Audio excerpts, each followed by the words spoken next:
आज करब कातला माছের ম্যাঙ্গো কালিয়া।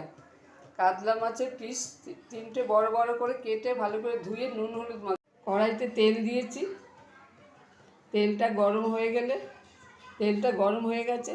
এবার মাছগুলো আমি ছেড়ে দেবো।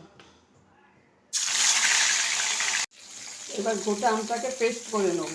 এবার মাছের তেলেতেই দিলাম একটা দারচিনি, লবঙ্গ, ছোটো এলাচ, একটা শুকনো লঙ্কা, আর দিলাম একটু জিরে।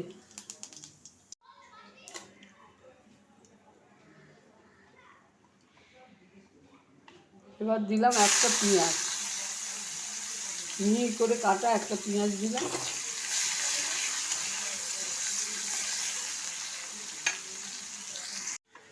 পেঁয়াজটা ভাজা হয়ে গেছে। এবার এতে দিয়ে দিলাম হাফ চামচের কম আদা রসুন বাটা।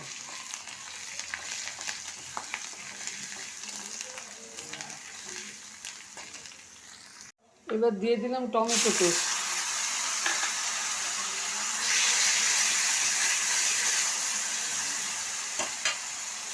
এবার এতে দেবো 1 চামচ গুঁড়ো লঙ্কা, হাফ চামচ হলুদ, আর হাফ চামচ ধনে জিরে গুঁড়ো। জল দিয়ে ভিজিয়ে রেখেছিলাম, সেইটা দিয়ে দিলাম।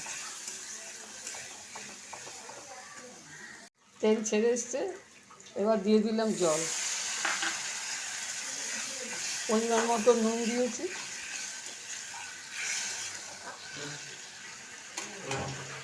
ঝোল ফুটছে, এবার মাছগুলো দিয়ে দিলাম।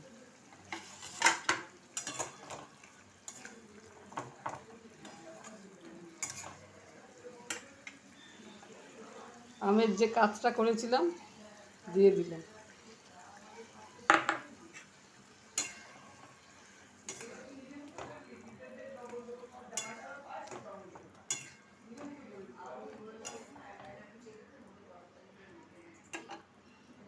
এখন আম প্রচুর উঠেছে আর গরমও খুব পড়েছে।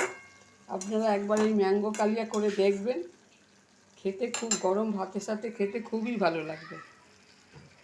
ম্যাঙ্গো কাতলা কালিয়া রেডি। যদি রেসিপি ভালো লাগে শেয়ার করবেন, সাবস্ক্রাইব করবেন, কমেন্ট করে জানাবেন।